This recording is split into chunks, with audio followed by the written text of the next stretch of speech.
Hey, happy happy Tuesday. I'm really excited about today's collaboration. Um super excited. For those of you who are on, please get those likes up, tag anybody on this discussion who you think may find it interesting. We're going to be talking about 304s, whether or not Black women are raised to be 304s. And we have a very special guest tonight, Crimson Cure. Many of you guys have heard of her. Actually, I found out about Crimson Cure through some of y'all in my comments. I think I did a few videos, a few collaborations, and y'all was like, you need to grab Crimson Cure. You need to get her on. So I followed your advice and have gotten her on here. So like I said, I'm super excited. Again, if you would like to show support to this show, you can find me on Cash App or Venmo ChezCharde. Also, special shout out to those who have been supporting me on these different platforms, sending in super chats, channel membership, all the above. I really appreciate y'all. And we are going to bring my special guest on. Okay. Hey. Hey, How's it going? it is going just fine. Just fine. I cannot complain. That's good because I hear a lot of that online. So, well, I'm so excited to have you on. Like I said, it was actually a few, a few of my guests who were just like, "You got to get this lady on." So I went and checked out your channel, and I was like, "You were dropping fire." So I was like, "Oh, I definitely got to talk to her." I have definitely. Okay. Well, it's good to hear you enjoyed the content. Yes, I did. We know the thing about it is because I think there's just so much pandering going on, and I think it's good. Women, we need to hear encouragement to a certain extent, but I just don't really hear a lot of constructive criticism all the time. And while there's still a lot of videos of yours, I want to go back and binge watch the stuff that I did see. I was like, okay, this is actually now we're having an honest conversation. You're not all queens all the time. Like we got to talk about the stuff that we're not doing right too. You know what I mean? Because that's how people get better. So. Right. Right. So again, for those of you who are on, please get those likes up. Tag anybody on this discussion who you think may find it interesting. We are talking about whether or not Black women are raising a generation of 304s. So, before we get right into the topic, I just want to hear a little bit more about your story, if you don't mind. So, what made you want to become a content creator? Well, let's see. I have been around what we affectionately call the Black manosphere for Okay. years. Probably since about 2014 or 15 or so. Like I used to watch Tommy Sotomayor before he became super Oh, sensational. Like okay. he was really having those real conversations about himself, about his actual experiences and things of that nature. Like before Right. it got to like, what's he doing? That level, it was that day. It was back in that day. And just sort of cruising around, one channel led to another, and I eventually came to the Black manosphere. Right. And this was probably in 2016 or so. Oh, man. So I didn't become a content creator until 2018. What led me to actually do that was because at that time, there was a lot of intellectual conversations going on among Black men. And I was drawn to that. I was drawn to the concepts, the ideas, the conversation that they were having about their collective experiences. Right. And I think these were the conversations that a lot of times women were not privy to because they were almost barbershop conversations. Yeah, absolutely. That makes sense. And so I've always kind of been drawn to that masculine energy in that way of just wanting to hear what men have to say about things. And so I eventually started joining different panels. It was rare at first, and then it was kind of more on a regular basis. I said, you know what? Let me add my voice to this as a woman. Yes, absolutely. And just trying to more so understand what the men were saying and almost translate it to women. Because Yes. a lot of times I think we're lost in translation with one another because we don't understand male nature, for one, and we're not really urged to understand it. Hmm. We view men from a feminine lens, and Hmm. we think that maybe they're supposed to communicate or think like we do, and they don't. So it was almost like a translation of it. So that's what kind of made me want to be a content creator, just wanting to add my voice into that pot. That makes so much sense, and it's, I mean, so I haven't listened to Thomas Sotomayor, but his reputation precedes him. I heard he is It does. quite controversial. So you were able to stomach him and glean from it. Hats off to you. Hats off to you. Real quick, I see a $5 super chat in. Shout out to Room, is that Ruminant Melanoid? Thanks so much for the super chat. I see for the collab ChezCharde and Crimson Cure waiting on the fire. Yes. So like I said, your introduction to YouTube, it sounds a little similar to mine. Like, I mean, now I'm newer. I've been on here a few months. But when I got into space, I think I discovered the manosphere. And that was the first time I had heard some of these conversations be not only vocalized in a public platform, but be I think just supported, and so many men were behind it. In being in a space, growing up in a space where so much of the stuff is from a female or feminist lens. It was, I don't know how else to put it. It was just so interesting. It was so interesting to hear some of the different stuff. And some of the guys I heard, and it was just like, okay, this is low key offensive. But then it's like, if you get past some of the hurt feelings, or get past some of the actual presentation for some of these guys, it's like they're saying real stuff. They're saying things that, if us women, we actually listen, may actually give us better outcomes. So Exactly. it's interesting that you came in saying, hey, I value men's perspective, because I think many of us, like you said, have been told that we're not supposed to value men's perspective.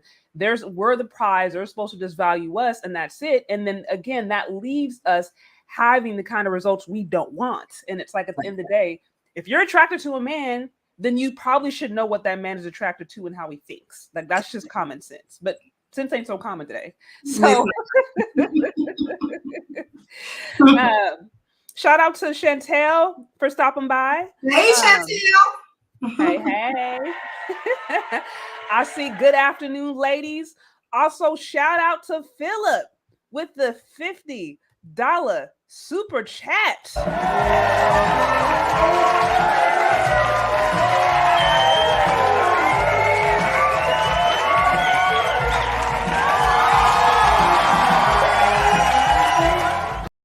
Y'all, I appreciate all the support, all the love. Okay, I see just passing through, flying the flag at half mast.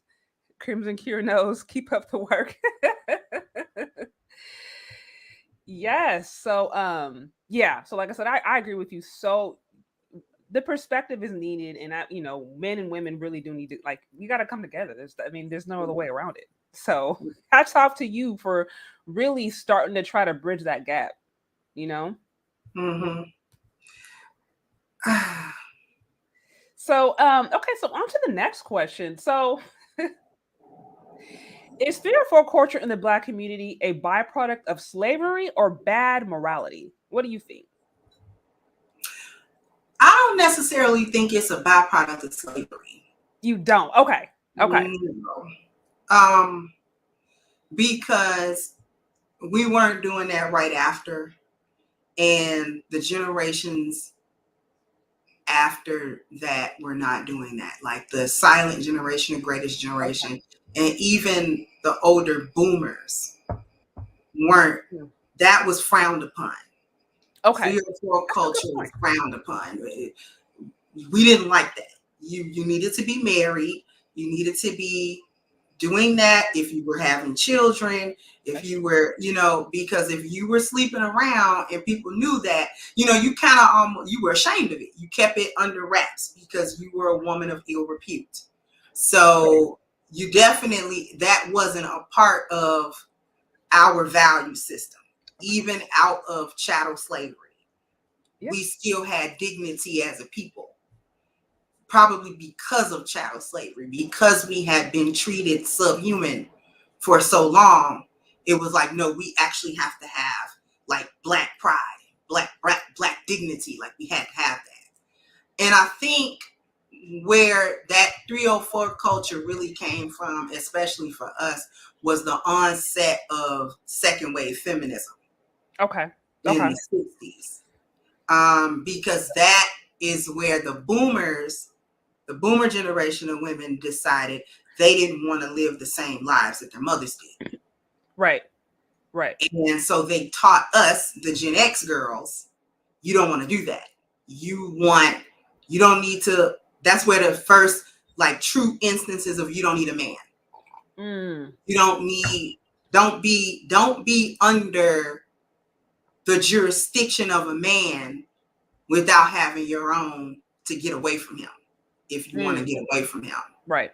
And I think that we Gen X girls translated that as what I like to call the transaction. Okay. If he wants what he wants out of me, then I got to get $1 out of him. Like I got to get something out of him. And I think that a lot of factors went into that. We did lose our morals, but more than lose our morals, we lost our value system. We lost our way spiritually. We decided that, whether you wanted to call it going to church or you was going to the mosque or whatever the case may be, we decided we didn't need to do that. Yeah. And when we decided we didn't need to do that, then it was like, well, I can kind of do what I want to do.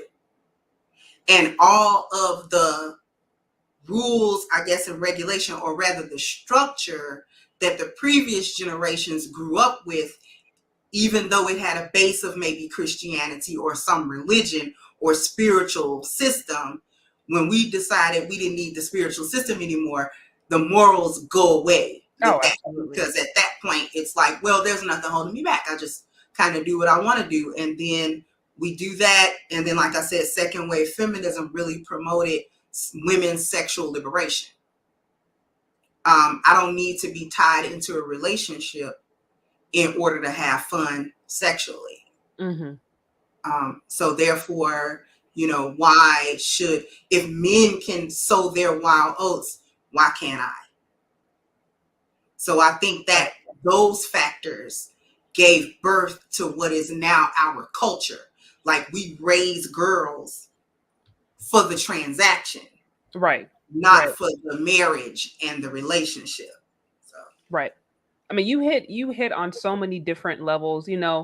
I was thinking about this myself, and I feel like, as you mentioned before, it's very rarely is it just one thing. It's not just like, oh, it's just all bad morality because people are bad. Like there's usually different factors, different environmental factors. Obviously, you mentioned feminism, and I actually had an interview with Dr. Tiazon Johnson last week, professor of Black male studies, and he kind of made mention of this, how Black women, they copied white feminism. And the primary reason was, for economic reasons, because systematically there had already been different things, different policies in place that were meant to separate Black men from Black women. That's always been a part of the nation. But, after Jim Crow, after slavery, these things continued. And so, Black women kind of embraced feminism, he said, partially for economic reasons, because to do so was going to give them more access to certain jobs, give them more access to governmental support. And so it was like, there's that monetary reason behind it. And then to your point, like, when you stop valuing one another, when you stop valuing God, like it used to be a time where, the church, right? That was a place of liberation. Really, that was a place of community. That was a place where people were holding each other accountable. And there is just so much breaking down churches. You're talking, economically now, different policies, different things that were made to put, many of our men in jail and into disenfranchise them. And so it's like all these different factors combined with the fact that we are, if I'm not mistaken, like some of the most feminist. If we look at policies, we look at who votes for policies that are more feminist leaning. Black women are that, even more so than white women. I mean, you had white feminist women who were still voting for Trump. You know what I mean? Yep. If we look at it. And so it's like we, more than any other group, have really embraced that ideology. And unfortunately, there are very, not only are there misandrous elements of feminism that get us to disrespect men, then there's also, the whole sex positive thing, which I think really leads into this fearful culture. And then add to the fact that media, which we do not own, by the way, Black people do not own media, not even Black centered, Black focused media is not owned or ran by Black people. We have our enemies portraying us. People who don't have our best interest in heart are portraying us online all the time. And you got young girls going up seeing this stuff. So it's like there's just, there's so many different elements to this. That you mentioned. So, for those of you who are on, please get those likes up, tag anybody on this discussion who you think may find it interesting. Also, want to give a special shout out to the super chats. Let's see. I see DJ G2G Productions. Respect to the both of you. Also, Damian Wade for the thumbs up. Appreciate it. Appreciate it. For those of you who are on, also please get those likes up. So on to the next question. So, okay, what is a proper method to teach young girls about sex and sexuality? Idealistically, you learn it from your mom. Right. And I think to the point of this show and to the title of it, we're still learning it from our mothers. Only we're learning how to be a 3 or 4 from her rather than how to be a wife from her. You ain't lying about that. So we have women who, whether they are popular or not, in the public eye or not, we have women who are teaching their daughters the game, right? They're teaching them the game. And I did a video about this with Bernice Burgos and her daughter. And it was a real short clip and it was her daughter twerking, and then she was twerking with her or whatever. Now, her daughter is an adult, but still. And the article that accompanied that clip, Bernice was like, yeah, me and my daughter go to the strip club together and we hit the nightlife together. And you know what I'm saying? Like, we do all this other stuff together, and I'm teaching her the game. And that right there let me know, because I've seen that play out just in regular neighborhoods. You don't have to be an IG model or video vixen or anything like that to call yourself teaching your daughter the game. Unfortunately for us, the game is, again, the transaction. The game is the only value that we have as women, and the only power that we can wield as women is sexual. Yeah. And we need to wield a sexual power over our men in order to get them to do things that we want them to do. So if we want them, because the men's value is only monetary, right? The men's value, Black men specifically, their value is only monetary. They don't bring anything else, right? Which is how you get, I don't need a man because I got some money, notwithstanding the other things that men do that aren't monetary, right? And this actually goes back to what you were saying, you and Dr. Tia San was talking about Black women getting involved with feminism and then for these monetary or these perks of society, which I term mobility, right? Right, and absolutely. How they're able to continue to get Black women to sell their men for $1 is by convincing us that Black men are only worth money.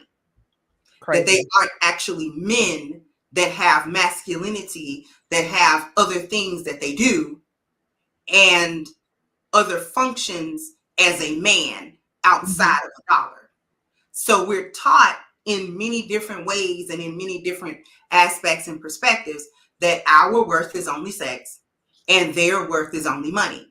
Yep. So if our worth is only sex and their worth is only money, the only thing that makes sense is now the transaction. So the game is, don't give your heart to these men. Don't actually go into relationships with them. Only go into arrangements with them. If they're not going to give you a certain dollar amount for your attention, for your sexual attention, then you don't need to pay them any attention. Nobody's going in talking about getting some type of emotional connection.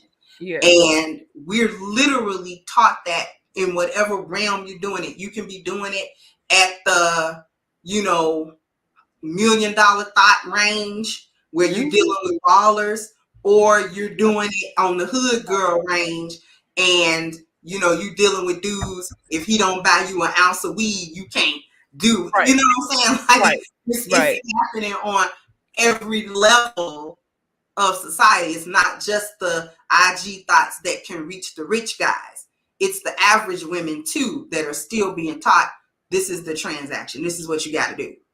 So, I thought about this, like, at what point, because there used to be a time where it's like grandmamas, you had the grandmamas, aunties, whatever, who they would come in and they would tell you, like my grandma, for example, coming up as a kid, every single time I talked to me, she's like, you better not be doing no drugs, you better not be having no sex. Like, that's every conversation. She was always just like trying to teach me, don't do this, don't do that, don't do that. And like at some point, it seemed as if parents transitioned to trying to be kids. And I even talked about in an early video I did where it was you had the controversial Ciara going on in twerking naked. Here's the thing, or half naked. Like, I don't have anything wrong with twerking per se in the certain context, maybe you and your husband or whatever. But it's like, okay, as a married woman with kids, you're now getting on a public platform with millions of people to see you half naked twerking, like it. And it wasn't even like, it was like zoomed in, like it was, you could see a lot. And it's like, so to me, I'm like, you're in a mature woman. You're still beautiful, but you're a mature woman. You're doing the same thing you did back when you were a teenager. And so it's like, again, there was a time when there were generations who were, there was a separation. You didn't see 16-year-olds acting like 40-year-olds. Now you got women online talking about, oh, I still got it. You know what I mean? A 50, 60-year-old talking about, I can still turn heads, whatever. Talking about divesting, talk about dusties, all the kind of different things that young women are talking about. And I'm like, at what point did we just become friends? And now you don't have mothers or elders or grandmothers who will reprimand you and hold you accountable, but be like, no, go up to the standard. mm-hmm. So yeah, there's just no more wisdom. Right. From the older generation. There's nothing there that the younger generation overall can look forward to, because again, going back to the example with Bernice and her daughter, they're hitting the town together. I'm like, I would never hit anything with my mom except like, pancakes or something. Literally, like, that part. We're hitting like the breakfast spot. And going right, Joanne Fabrics. Okay, I'm gonna that's where we're hitting the town with my mom. Like, we're not gonna do that because there was a demarcation. Absolutely. Because your mother used to tell you, I'm not your friend, I'm your mom. Right. Not your friend. I'm your mom. There was a role there and a boundary that could not be crossed. Just like you were saying about your grandma. Certain conversations you're not having with your grandma, because listen, you won't be here to tell the tale. Right. You know what I'm saying? So she's not going for it. Now, because her job in her mind is, this is my granddaughter. I have to impart to her the wisdom that maybe somebody either imparted to me or I wish they had. So I need to give her the wisdom that I have and tell her, don't make this mistake, don't make that mistake, or what have you, so that in the hopes that you growing up, because she been where you at, you don't have to make any of those mistakes that maybe she did. She doesn't want to see you do that. She wants to see you make better decisions in your life and end up in a better place. Well, now we don't necessarily have that because it somewhere along the line, it became more important to be your children's friend rather than be your child's authority figure and be your child's guide in life. Right. And and I wonder about that. I'm like, is it the focus on youth? I think there's so many women who they're so focused on trying to stay young that they don't grow up at all mentally, emotionally. Like, is it the fear of that? I mean, is it us following white culture? Like, I mean, again, it used to be a time like I knew, okay, this is how black kids are gonna act, this is how white kids acting. And there was a clear distinction. Now there's this new age parenting that or new school parenting that I don't understand, where you got kids talking back and they're still alive. I'm like, huh? How are you still living? Like, how is that possible? And you know what? Here's one aspect of it as well, too. I think my generation, Generation X, we were the products of a lot of trauma. Okay. Our parents were being hit by the drug epidemic of the 80s and the 90s. So a lot of us, especially the girls, were kind of left to our own devices. A lot of our mothers were out in the streets, strung out on drugs. Fathers, the same thing, or in jail because at that time they were criminalizing the drug epidemic, right?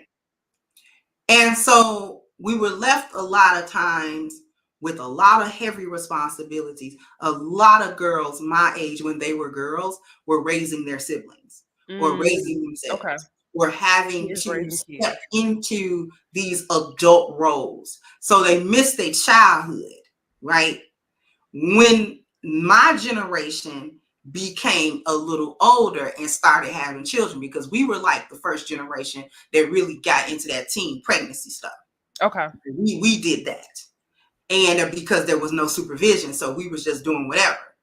And we were young, having them kids without no structure, without no husbands, without nothing. We were teen mothers and all of that kind of stuff.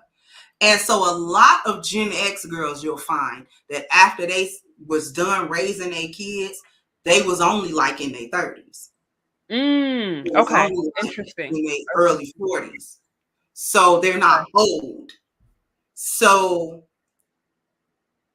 they wanted to recapture that youth. So it was let me hit the street again, right? Because I missed my childhood because I was raising my siblings. Then I had a kid. Then so all my freedom as a teenager and as a young woman was gone. So now that I'm done, quote unquote, raising my kids, or they grown, regardless of the condition that they're in, I can now hit the street because now I got some freedom now, and I still got a little bit of youth. I'm not a 50, 60-year-old woman. And therein, I believe, at least to a certain degree, was the beginning of the cycle of the older woman not imparting any wisdom. She still want to be young because she's still 16 or 17 in her mind. That's her emotional maturity. She's still a teenager. So she wants to recapture all of that, even though that time has passed, and it might not have been her fault all the time, but the reality is the reality. So then we started teaching our daughters, well, we're friends, rather than, and that really picked up with millennials and zennials. We have to be friends with our children because, and I'm gonna wrap this up because I can get really long-winded about this. No, I hear you. It's a topic, yeah. It started with, disciplining your children was wrong. You were being too harsh if you were really disciplining your kids. And we bought into a lot of them new age ideas. You know what I'm saying? That came along off the backs of feminism and all of that. That's why we buy into the alphabet community. Like, we buy into that stuff. We bought into everything that didn't have a structure because we didn't have a structure. So. Yeah, no, like I said, you hit so much on the head. I think about this. I mean, I think just Black people in general, I think, are just some of the most traumatized people in America to date. Obviously, because of the legacy of slavery, and even, you know, I mean, there's been nothing really done to help amend that systematically, because it was systematic oppression, and not only after slavery, but you had Jim Crow.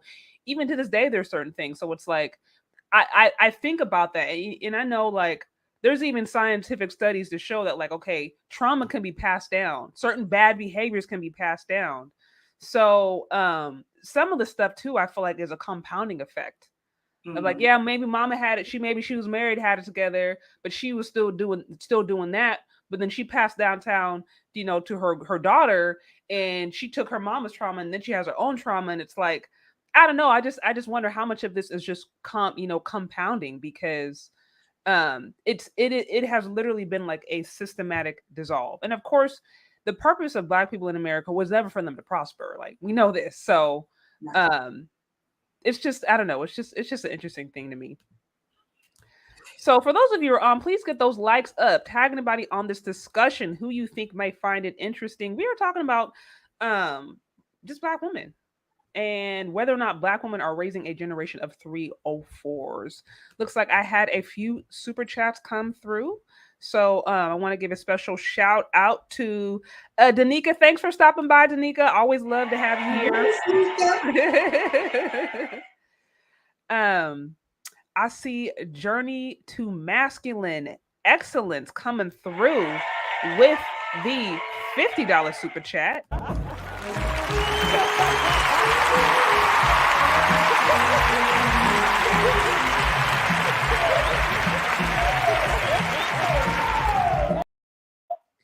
Thank you so much for that $50 super chat. I see. Hello, Miss Cure and Miss Sade. I'm currently taking a break from YouTube, but just wanted to drop some coin on this collaboration, and I'm out. Much, much appreciated. I see Raw on there. I see. Okay, our women just don't believe they need us anymore. There's no need to be what a man wants. Abortion, contraception gives, consequences, free sex, simps online, give the money a husband would provide, and wise addy, police protection. There's some bars there. I see Grogu on there. Um, Says, we don't live in a culture that uplifts purity and virginity, so we have to value your own kitty, even if no one else does. And I see Jessica X. What up, Jessica X? Hey, Miss Um, I see, salute to the two lovely ladies on the panel. Should be a great show. Um, yeah, you over here dropping some heat, some bars, and like I said, you're just touching on so many different things. And I'm just so happy to have this conversation with you, because it's rare these days where I see women who are willing to have constructive conversations and not be told that they're queens all the time. So so on to the next question. What are some of the negative aspects of black feminism, and how should we combat it? In my opinion, Black feminism is all negative. All negative. Okay. Not a single positive thing in it. Okay. And the reason why I believe that is because it wasn't designed for us in the first place. Fair. Fair. Feminism was a white woman's struggle. She felt that Black men should not have been allowed to vote before her or have any type of rights before her. And she felt as though she was being ran by her man, too much control, without any balance. And so therefore she fought for some measure of control. And Black women were beckoned over to add to the numbers. Well, women are gathering together to fight the patriarchy. And it was something that was born out of WS. I don't want to say it because I'm assuming you want your channel, this video monetized. Yeah. But we know what WS stands for, right? And that feminism actually stems from that system. Mm-hmm. Oh, absolutely. It was introduced to Black women first for the numbers, but secondly, it was discovered to be this will be a good divisive tool, right, between Black men and Black women. We actually have to separate Black men and Black women. And the whole purpose of doing that, and in all of the consequential, the policies, the when I say policies, I mean all of those entitlement programs, all of these different programs, all of these welfare programs where if you were a palm colored woman, you could keep your family together and get welfare. If you were a Black woman, you couldn't. Even though the policy on the books was the same, the enforcement was not the same. A Black woman could not have a husband in the house working, making a certain money with her and her kids, and go down and get welfare to fill in the gaps if they happen to be poor. She had to prove that she was so destitute as to need it because there were no men around, right? And because feminism is rooted in WS, there could be no positive gain for us. That's facts. That's facts. WS, it was never positive for us. It was always something to subjugate us. And even after the chains were gone, we had things put in policy, which, if I'm allowed to sort of go a little bit deeper in this conversation, the reason why we keep having the problems that we're having is something that I call bioculturon, which is the blending of biological factors, cultural factors, and environmental factors. Okay. So your biological factors is what you believe about yourself, how you present yourself biologically, your brain, your psyche, your physical appearances, all of these things are biological. Your nature, your impulses, all of that. Yeah. Then that biology dictates your culture. Based on your biology, your culture will be a certain way. You want it to work with your biology, and then your environment involves the institutions, the legal institutions, the educational institutions, the court systems, and all of those sorts of things. Right.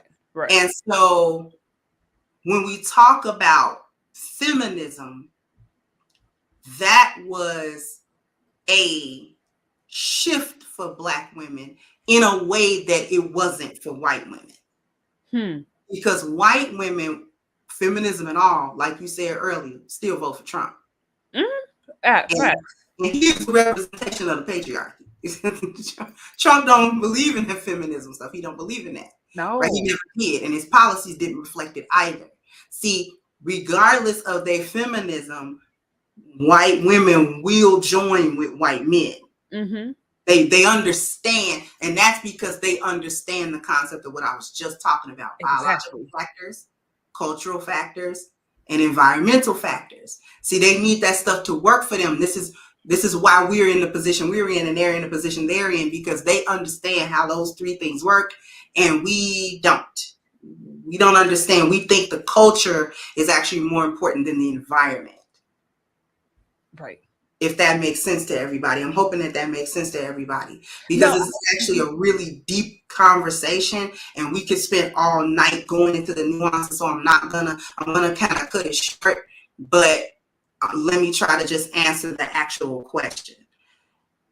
How we combat it is first the understanding of those three things, because biologically Black women are now believing that Black men are kind of subhuman, like we're kind of better than them, right? Just by nature, just by birth. That's a biological factor. And because of that, we have inculcated that into our culture. Well, women are the prize. We're the only ones that matter in relationships. We're the only ones that, should stand to benefit in relationships. We don't have to think about whether or not men are benefiting or any of that. We don't have to think about that. That's cultural now for us. And then the environment, when we talk about policies and law, that's feminist based. Those laws are leaning towards, and Black women vote on that because we keep voting Democrat. Why? Because it's left leaning. Because those are the policies that help us maintain mobility over our men, which feeds the idea that we're inherently better than them. Right. So Right. You know, and I notice this often too, where there's this language as if we're in two separate communities. Like I see this on different channels sometimes. You know, like it's presented as if, okay, black women are a community over here and black men are a community over here. And I'm mm, like, I don't see other cultures. I don't see Jewish cultures doing that. I don't see white culture. I don't see Chinese. I don't see, like, they understand, not to say they don't have their own issues. Every person, every culture does to a certain extent, but they recognize that it's like, in order to survive, they actually need to, get along well enough to procreate, right? And get along well enough to coexist. And I see this language. Sometimes it's, really subtle, and sometimes it's blatant, but it's like, for some reason, it's as if we're in competition with our men, mm-hmm, or at least messages that promote that, create content creators, video shows that promote that are widely accepted. And I'm like, what we don't understand is that if we position ourselves as better or not needing our men, we're now more vulnerable. Because how are you better than your men? How are you strong and independent? But now you need protect black women. You know what I mean? yeah, It's like, which one is it? Are you strong and mm-hmm, independent? Are you self-sufficient? Are you better? Are black girl magic? Or are you a damsel in distress and you need protection? It's like which is it? Choose a side. And so um I I I hate I really it really saddens me when I see that language even being embraced, that like we are separate, because it's like the system certainly doesn't see us as separate. They certainly don't. Other people are just like, nah, like we're clumped together, whether or not we want to be or not. Like you're not getting rid. You can't get rid of your DNA. You got a DNA of a black man. You know what I mean? Inside your body, if you're a black woman, it's period. You can't get rid of it. And so I think it's very damaging, just even that language in a subtle level, just to be like, they're over there, we're over here. Because I'm like, again, that is the quickest way. The quickest way to genocide is just to just mm-hmm, say, I don't need 50% of my population, because then right, you're going to go and cry. You're going to cry when you need protection. You're mm-hmm, going to cry about it. We've seen that. And I'm like, y'all, we got to choose a side. mm-hmm. So, It's nothing but fact, Shay. mhm, We, we complain on the one hand, black women need protection, and then on the other hand, we're strong and independent. mhm. And we're the only group of women that think that that's a plus, It's being not. independent from our men. But what we don't understand is that this is why we remain at the bottom, because we're remaining divided. And that division uh, is helped along by the society at large Mhm. actually giving black women more mobility than it gives our men. This is where that sense of competition comes from. Mhm. Well, I'm able Love to it. go to school and make something of myself and get a profession and all of these sorts of things. Why can't you do it? Well, the policies benefit women, number one, more than they benefit men, and they benefit black women because we're women. So I can get a grant, I can get a loan, I can get things based off of me being a woman and actually getting these things. Like, for example, when Goldman Sachs decided that they were going to give $10 billion to black women, not black people, Right. black Yeah. women That was specifically, specific. and then went ahead to organize that and say, okay, that first round, we're going to give it to this female-based organization and that female-based, not people, women, because they understand what we fail to understand. What we fail to understand is that the nature of a woman, if she gets a come up, it's not going to spread to the community. The nature of a Mhm. woman is selfish, and that's not to say we're bad. It's just that we think a certain way. When we come up, right? If I get $1 million, I got $1 million. Mm. If your husband gets $1 million, he got $1 million, you got $1 million, the kids got $1 million, mama got $1 Yeah. million. You Yeah. see, that's how it goes. But this is why they keep away with black men. So they would never have given black men $10 Oh, billion. God, no. They're a threat. ever. God, no. Exactly. Never happened. They got to give women the mobility, not men. And that further seal, that starts perpetuating the other things that we learn, whether consciously or subconsciously, where our men are only $1. They're not really men. So if we get $1, then we don't actually need them. And the only time we do need them is when we have babies. But sometimes, because we live where we live, I could just go get rid of that baby. We have the highest abortion rates of any woman. Like, Yeah. Yeah. why? You know what I'm saying? Like, why? What are all of the underlying factors that play into all of this stuff? And this is kind of why I go so hard on my channel, is because Black women have to start understanding where these pathologies are coming from. It's not normal. No, That not we at all. can advance without our men. We can't do it. Why do you think the alphabet community fought so hard for marriage? It wasn't because they loved each other. There's a power that come along with being able to come together in that way in this country. And we've decided at some point that we didn't want to do that.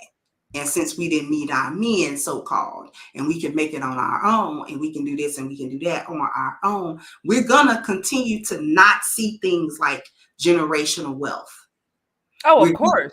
seeing stuff like generational poverty and trying to struggle and make it on your own and baby mamaism. And we're going to keep doing it. If we keep doing the same thing, we're going to keep getting the same result. And that's what I want Black women to understand. Can't do the same thing and get a different result. We got to do something different. Right. So. No, absolutely. Absolutely. You hit the nail on the head. So many things there. For those of you who are on, please get those likes up. I got to see at least 191 likes, y'all. Thank you, Casual Observer, for the $2 super chat. I see white woman raised patriarchs, Black woman raised male fodder for WS. I saw a few of the super chats in here too. Want to give a special shout out. Shout out to Bobby Wright. I seen if send a few through. Sean Hensley, it said men won't forever sustain the system without an opportunity to have an ownership stake. That's the function of family. Current state unsustainable. And then yeah, there's Bobby Wright. Has Crimson wrote a book? I know ladies in the city that need it. I see Dane C. Hey, Superwoman. Good night. Again, thank y'all for being on here. Please get those likes up if you are. Share this or tag it with anybody who you think may find it interesting. We are talking about whether or not Black women are raising a generation of 304s. And I'm so happy to be discussing this with my special guest. She is dropping some bombs. So on to the next question.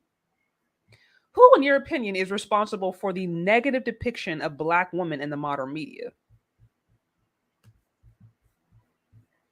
To a certain degree, Black women are responsible for it. Okay. And the reason why I say that is because if we wanted to talk about 40 years ago, I wouldn't be able to say that.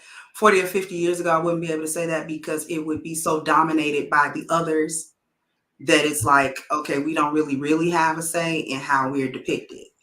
We're just being depicted in whatever way they want us to see ourselves. But that that has changed. And it has changed for a couple of reasons. One is social media. The other is the fact that Black women are now more involved in Hollywood productions, whether they are television shows picked up by different networks or movies or whatever, but the television shows are more prominent. Shows like Scandalous, the new show Harlem, the show that Issa Rae does, Insecure.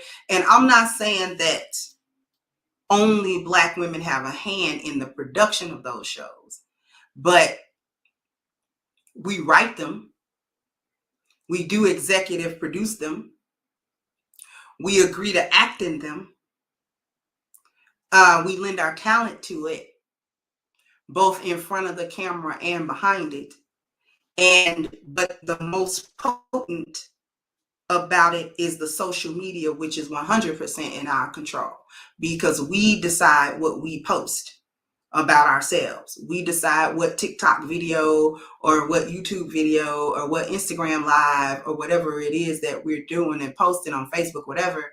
We actually control that. And what we have posted as a representation of Black women has been extremely damaging to our overall image.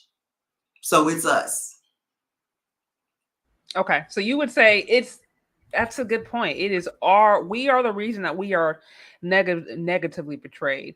I agree with that to a certain point, and I also think that well, we already know the powers that be, because we collaborate with them, and because many of them have bad incentives, then they continue to reward bad behavior.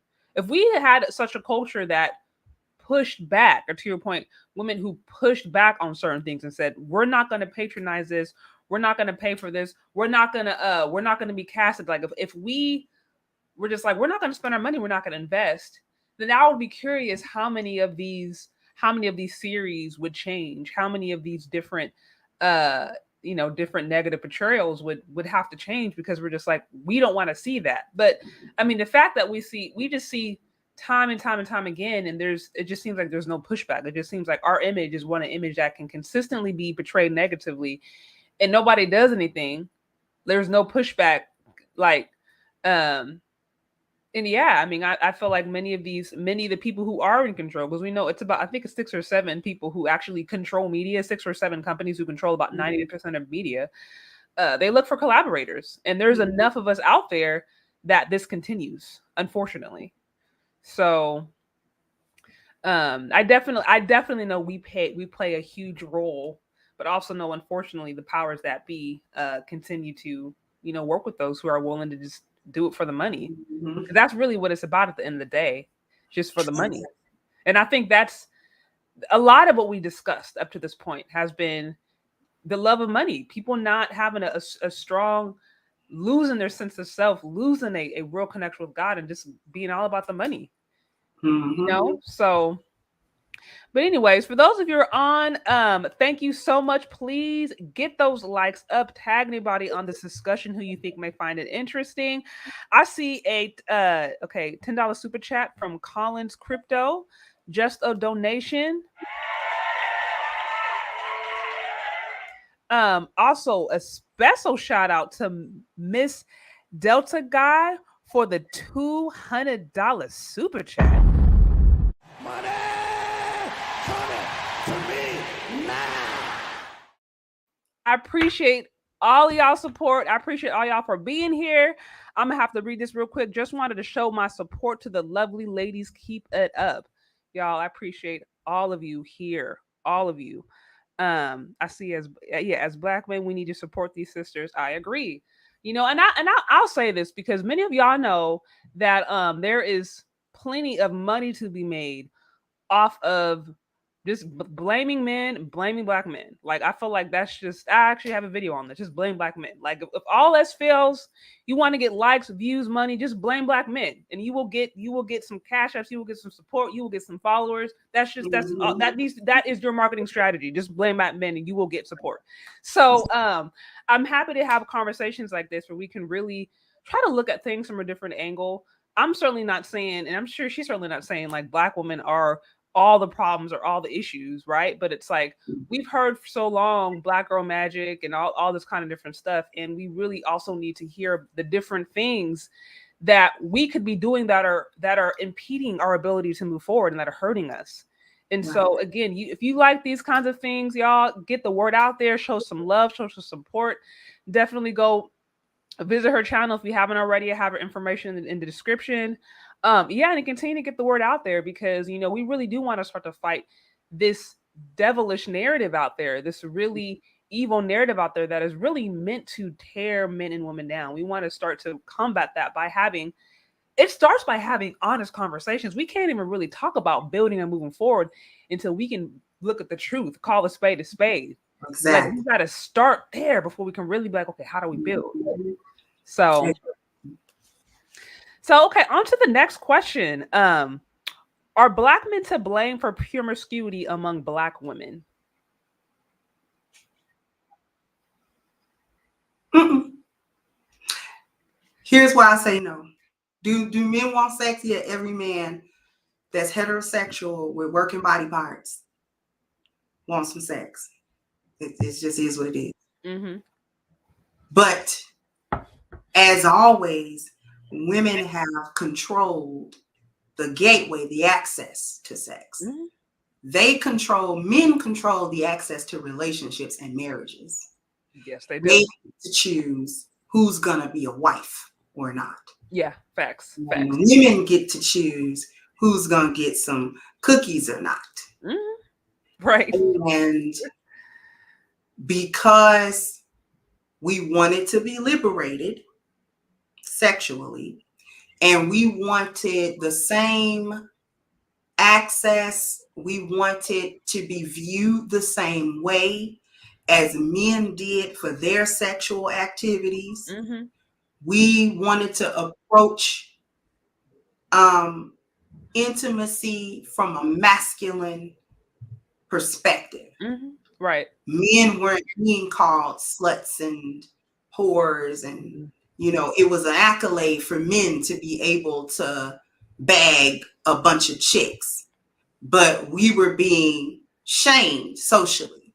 A woman couldn't do that without repercussion, social repercussion, and saying, well, you're being passed around like that's what you like, that's who you are, like, ill girl, that sort of thing. And we didn't want those stigmas. So we thought that the best way to get rid of those stigmas was to be as loose as we possibly could be. Mm.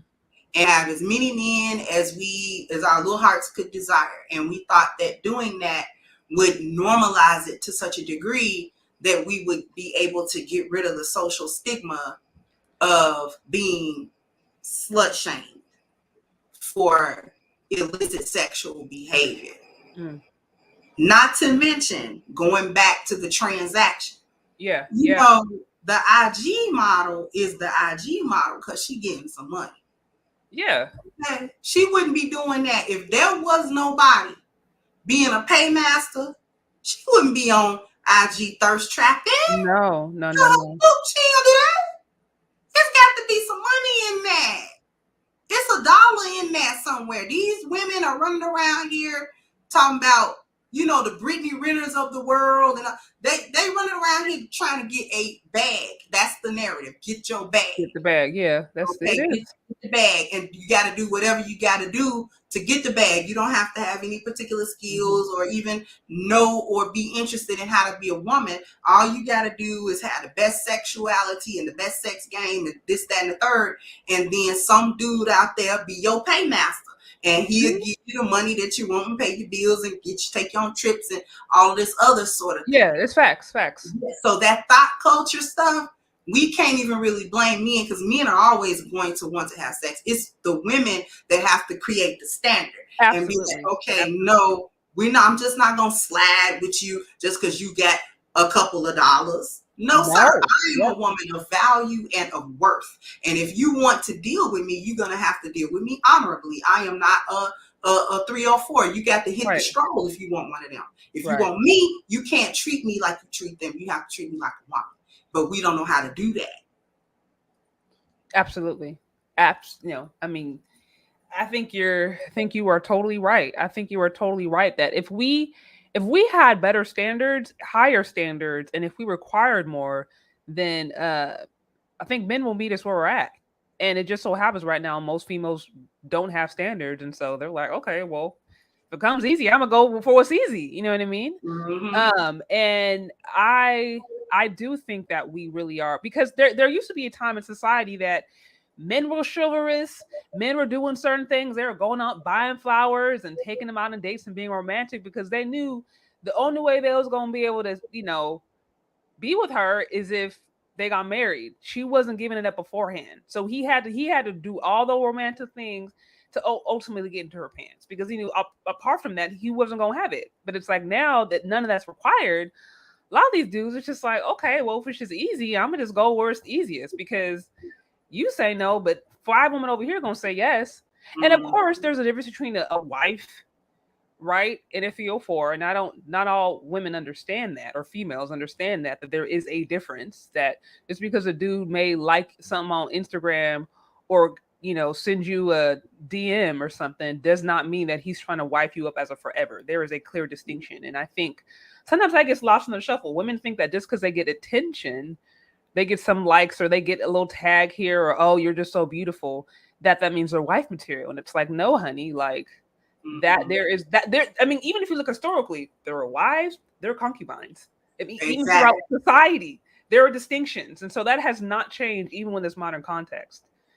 So it just so happens a concubine culture right now is like the thing, which I don't understand it, because like that it's more of them than there are wives, and that sex lib, free market, casual dating messed up the wife pool. It really did. I got a real problem with dating, because what you're talking about is a courtship. Courtship. That's what I do. Yeah. A wife and a woman and say, I want you to be my wife potentially. So this is how we're going to go about this relationship. It's not the transaction. I actually want to see your value. I see value in you. This is what I want to give you as your husband. This is what I require of you as my wife. Can we do this? Let's try to do this thing. Right. And really make it as a couple, really go towards marriage and a real relationship, not a situationship, right? Not a entanglement, and all this little craziness that we like to get caught up in, but it doesn't lead us anywhere. And women have to understand that men know the difference between a wife, a 304, just somebody he kicking it with. Like when men see you, they've already categorized who you are to them. Straight up. And it rarely changes. Very, very rarely. Yes. And females, they don't, and some of them be so lost. They be in like the friend zone for like 6 months. Like, yeah, I'm just waiting. It's like, sis, you need to move on. He's not interested. He's just around because you're allowing him to be around, and he will take from you as much as he can, but no, like, so, and they don't get it. So yeah, I do believe like women is like, I think we really are responsible. And that's the thing. We don't understand, while just by us demanding what we want, then we get what we want. And sometimes we're not aware of the repercussions. We're not fully thinking that through. No foresight. Too short-sighted about things that we want. We want stuff right now, and then we don't understand the repercussions later. That's why we in the jam we in with feminism, because women don't have that long foresight to see this is going to be a problem 3 or 4 generations down the line. This is going to be an issue. This is why we having the issue now, and I'm very happy to be having this conversation with you, to have these honest conversations about where we are as a people, and then as a group of women. Right. Like what you were saying before, it's not all queens all the time. And us talking about the ways in which we need to improve isn't a judgment or a hatred towards other Black women. We hate y'all, so this is what we gonna say about y'all. Like, no, it's trying to hold the mirror up to say, look, sis, this is what's happening. It failed. So now what are we going to do about it? Right. And at least acknowledge, like I said, we have these conversations, and it's like, you just got to first acknowledge. That's the first step. Many of us, like, we're so fallen, many of us, that we can't even acknowledge where we may be wrong or where we may be struggling. Like you had made mention to this actually earlier about, many women kind of looking at men as just a wallet, and if they can get that from the government or whatever, it's just like, I don't need you. And the issue is, many women, even to this day, they've bought into the idea that, like, I don't need a man or whatever, and they may get this corporate job, they may get this governmental job, but when they retire, it just doesn't pay out. This is actually one of the things that Dr. T. Johnson touched upon, where he's like, these women, they may have good income, decent incomes throughout their life, but many of them are retiring, and they find that the dream that they were sold is not paying out. It's not working for them. And then at that point, if you decided to do, the career right, that was your choice. But if you didn't prepare to make sure that you had a size enough income and have the money you needed for when you do retire. Now you're single, you don't have children, you don't have a husband, you don't have a security source. Life is tough. It is. And again, going back to that foresight, not understanding that every single action that you have, it does have a consequence, associated with it, for better or for worse. And you need to recognize what that is. So again, for those of you who are on, please get those likes up. Tag anybody on this discussion who you think may find it interesting. Again, a shout out to Miss Delta Guy for $10. On the super chat, I see we need strong families to have competitive, strong communities. We can't build with 304s. That is facts. Facts. You can't build a society off of 304s, off of single parent households, and off of men and women competing. That is not the signs of a healthy and thriving community. It's just not. So, okay, on to the next question. How, in your opinion, how should Black women organize in order to fight against 304 culture on an institutional level? Well, before we can get to an institutional level, we have to do it here on this level. Right. We have to change it biologically. So we have to change how we think about it. We have to come to the understanding that the feminist culture is masculine. Not only does it stem from WS and all of the things we talked about before, but it's a masculine path that they've given to women and that they especially promote to us. Right? Go out, get your education, get your career. It's a masculine path. So we're actually using our best years to do something that doesn't serve us as women. It does not, especially not in the end. Yeah. It's fun while because you think you got all day, and then once you get out of college and whatever, you got whatever degree and you entered in whatever field you're trying to enter into. Now that you got that, now you're 35. Now you're trying to figure out why you got 2 kids and no man. What happened to the men and where was the men in your life? And now, because that the nature of you begins to compete with the brainwash that we received when we were younger. So that's the first step. We have to change it biologically, how we think about it. And then we have to change it culturally, right? Because if we change how we think about ourselves, our men, our place in the communities, we'll actually start perpetuating a culture that speaks to that. After we conquer the biological and the cultural, then we can start thinking about the environmental, which would be the law of the land and all of the institutional things. We can begin to either combat what we're being taught educationally as an institution, or we can start educating our own children and say, okay, our children can't enter into this educational system because they're going to be brainwashed with a value system that I don't agree with. So we're going to educate our own children. Many other communities educate their own children. Even if their children go to school, they come back and re-educate them. They do. Like, nope. Yeah, I know you learned that over there, but the truth about it is this right here. That's what we're going to act on. Okay. And then that can translate into the laws, the judicial system, the legislation, the different policies, instead of going so far to the left all the time because it quote unquote serves us or we think it does. We can at least start voting independently, or we can start voting locally, our local government, and start implementing those changes that don't back somebody just because they're a woman or just because they're Democrat. Back somebody because they share or they say they're running on a platform of values that agree with you, because that's what other communities do here in this country. They don't, the alphabet community only backed politicians that agreed with their value system. That's how they got into the political position that they're in. You can't say nothing about them. You better not. Oh, no, not at all. You have a problem. You see what I'm saying? But we're still not in that position. And that's why we're not. So Right. institutionally, we have to confront it biologically and culturally first, and then we can confront it institutionally. Right. No, that makes sense. You know, there's so much to be said about individual responsibility or accountability.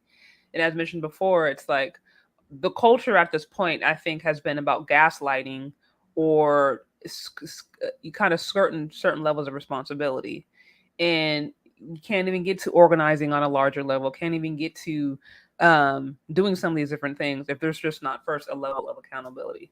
And this is why, you know, I don't want to go too much of a tangent, but this is why I always encourage my women in particular to really, really seek out an honest connection with God, because it's like most of y'all, like, you just need to be recentered. It's like you got to be recentered spiritually, psychologically, all those different things, and really, you know, break through all those lies and get to where you can acknowledge the truth, and then we can start moving forward and doing this kind of different stuff. And also should start supporting men who are building.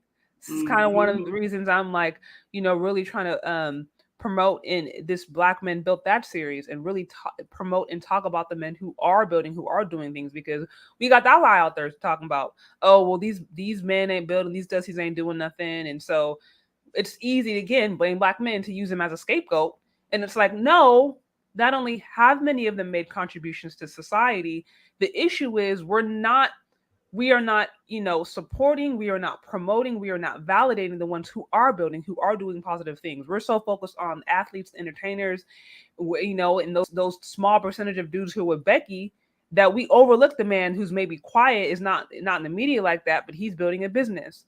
Or he's, you know, doing different inventions, or he's making different leeway in the medical field or technology field. Like, we overlook that. And so it's like, even being taught how to support men who would build the society, or who would help try to create a better system or better situation for Black people, like that, I think needs to be a big component too, because many of us are just taught to look for the wrong things in partners.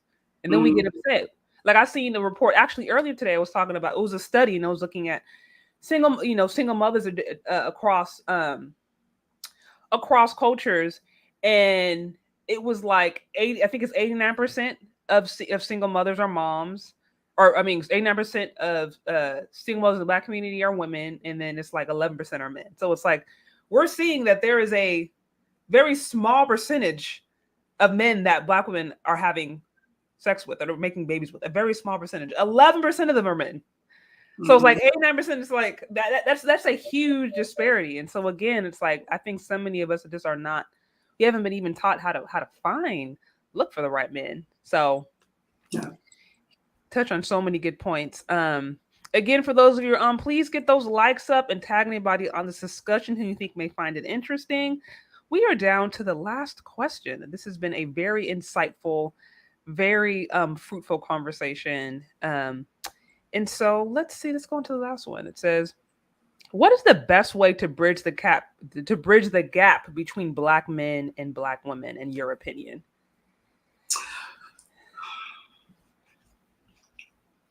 The first thing is what you were talking about, which is telling the truths, all the truths, because only the truth can break the lie. Only the truth can break through the fog of the things that we've been taught, the things that we believe, the things that we just act on without any evidence of it being true. We're just going along with narratives and, you know, what you heard over here, what you heard over there, you know, and then you just going with it without actually having truthful, genuine conversations about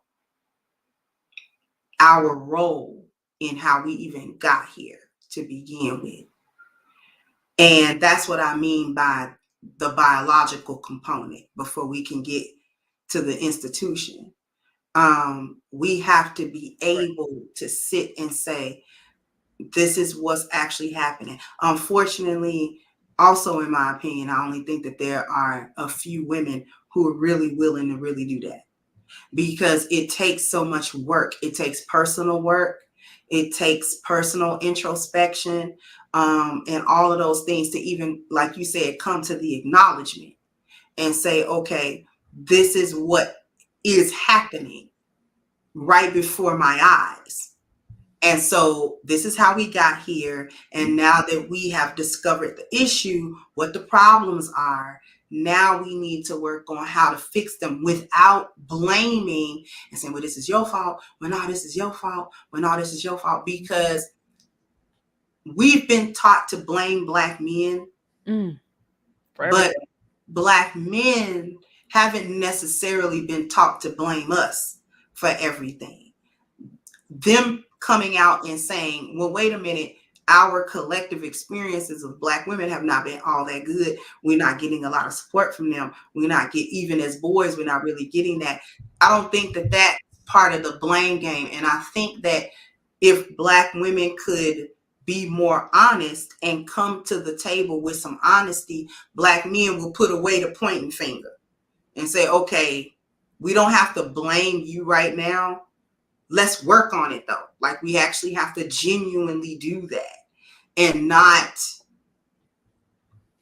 still hold on to a set of values that was given to us by people that never meant us no good. We actually have to reestablish our own set of values with each other and stop believing the lies that we being told, specifically on the women's side, because we get told, we get reinforced these lies about, like you said, black men don't build nothing.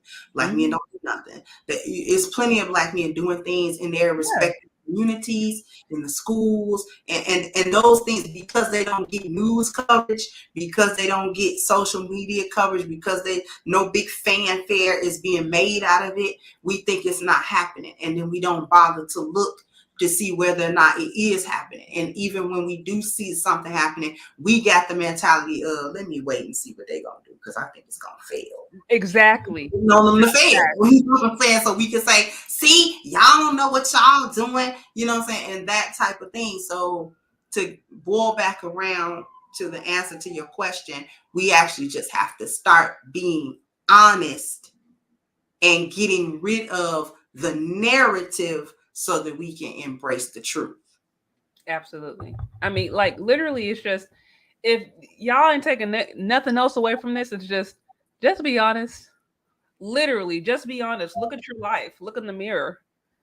If you're familiar with, if you've ever done like 12-step, or familiar with 12-step, that's like a recovery program, which my opinion is probably many people, especially the Black community, need, because like I said, the mental issues that's a real thing. But anyways, it's a 12-step, and the first step is just being honest. It's just admitting, hey, I messed up here, or I'm powerless here, or I made a mistake here. It's just honesty. That's it. So much can be done. I think so much can be done, and healing really can happen. But it's like, you can't be the gaslighting. It can't be the lack of accountability. It can't be the pointing the fingers. Everybody at a certain point has to look in the mirror and say, okay, am I happy with my life? Am I not happy with my life? Like, how, and who's responsible for that? You know what I mean? And like I said, I think that certainly needs to be done on an individual level. And we need to, I think, start creating a culture where women are encouraged to do that. Women are encouraged to know, like, hey, no, you can't be, the victim and the queen. You can't, you know what I mean? Because if you are a queen, then queens have responsibility, and queens are held responsible when an empire or when a community is broken down. You can't be a queen here and then now you're a victim. It doesn't. Again, you can't have a both. Pick a side. So, like I said, if nothing else, it's like just learning to be accountable, and even learning to say, you know what, I think there needs to be a space where it's okay to say, you know what, I did mess up. I did believe a lie. I did this. And that doesn't mean that you're necessarily a horrible person or that you can't change things around. Because just because you didn't know something, or just because many of us are lied to and believed it, doesn't mean things can't change. You can't learn more, but you got to do that. You know what I mean? You got to do it. This ain't working for me. Right. You got to be able to say that. You know what I mean? If nothing else. So, I mean, again, I think this was a very, very powerful discussion. You hit on so many good points. So many things that I think are just true and necessary to hear. And I guess my last question is, do you have anything else that you would like to share with the audience or with us before we wrap things up? Not in particular, just that I'm really, really happy that you invited me onto the platform so that we Oh, can my have pleasure. these discussions, because I think it's really important that women who are like-minded need to actually get together to have these discussions publicly. Mm-hmm. It's important that it's public and that hundreds of people or thousands of people get to see these conversations, because it's important, I think, more so because I think it gives other women who have been felt silenced but that Mm. agree with what we are talking about the courage, even Yeah. in their own lives, to say, I can't live like what I've been taught. I have to actually embrace the truth so that I can live a better life. I get so many messages from women that are saying, okay, I recognize that I'm part of a system where I don't have any values, and that has destroyed me. So, but I'm a mother of 2 or 3 or 4 kids. How do I correct them so they don't do the same thing I did? And those messages are so important. We are making a difference. We didn't get to this point overnight, so therefore we're not gonna fix it overnight. But the effort is being made, and this is why I'm happy to have these types of conversations with you and sisters like Danica and Chantel and Reva and others, because we need to actually be able to bond together and with one voice say these things. You Mm. know, listen, Black women, we're trying to call you back from the brink because we love you, not because we hate you and we trying to see worse for you. We actually trying to see better for you, because a lot of the times we made these mistakes too. Right. So Absolutely. let's not repeat them. You know, let's try to do something better. So that's really all. I'm just really happy to have had this conversation. I think it was really important and powerful. Absolutely. Well, again, I thank you for your time. Thank you for just sharing all of your perspective. Just so many good points, so many different things that hopefully women who are listening can take away and consider. Like I said, if you're not happy with your life, or if something isn't working for you, you got to look in the mirror. There's times where in my life when I had to do that, I had to get honest and say something just isn't clicking. And that's when I had to be accountable. And that's when I had to really seek God for a true answer and really look at my decisions and look at where was I believing a lie, where was I making bad decisions. That's not always fun, but No, the end result of that is so much better than continuing to live a lie and then mhm, experiencing the results of a lie, which is death. exactly, You know what I mean? exactly. So, like I said, if you don't take anything else away from this, it's just find the courage to be honest with yourself. Just start there. You know what I mean? Just start there. That is powerful. The truth will really set you free, like I said, and you have to first acknowledge where you're at before you can even talk about moving forward. Exactly. So, Exactly. again, I want to thank you so much for taking the time to speak with me and to share with all the followers. Again, y'all, I'm going to put the information's in the description. I saw someone ask about an article that I made, or not an article, a study I made reference to. I will also include that one in the description if you want to check it out yourself. And yeah, this was great. Again, thank you so much, and you're welcome on anytime. Thank you. I appreciate that. Absolutely. Well, you have a good night. All right, you too. Okay, you take care. Bye. So again, I want to thank every last one of you who joined us, who were here listening in, sending your love, support. Um, that was a powerful conversation. I hope to have many more of those. And to just, like I said, continue the discussions about the different things that we actually need to make things better. Again, as I said before, there can't be a talk of change. There is no black female empowerment, black woman empowerment. There is no empowerment, none of that if you can't even call a spade, if we're stuck in fantasy land. So we have to be able to acknowledge when things in our life aren't working for us. And unfortunately, many of us on a personal level, individually, we're just unhappy with our results. And I think there is reasons for that. And if you are following the world system, if you are following media, if you are following the different messages with different things, different messages that they're telling about Black women in particular, then you're probably leaning towards death. Then you're probably not having good results, because like I said, none of the messages out there, very few of them that are reflective of Black women are positive. They're not. And so it's like, sometimes you got to turn away from that, really turn away from that. And that's why I'm really a big advocate for seeking God for yourself, really seeking the spirit of truth and asking him to come inside of you so that you can see the truth and then start to move past some of these different delusions. Because if you just follow the trend, follow what everybody else is doing, then you will reap death. And that is not what you want. That is not what you want. So again, I thank all of y'all for being on here. This is a great conversation.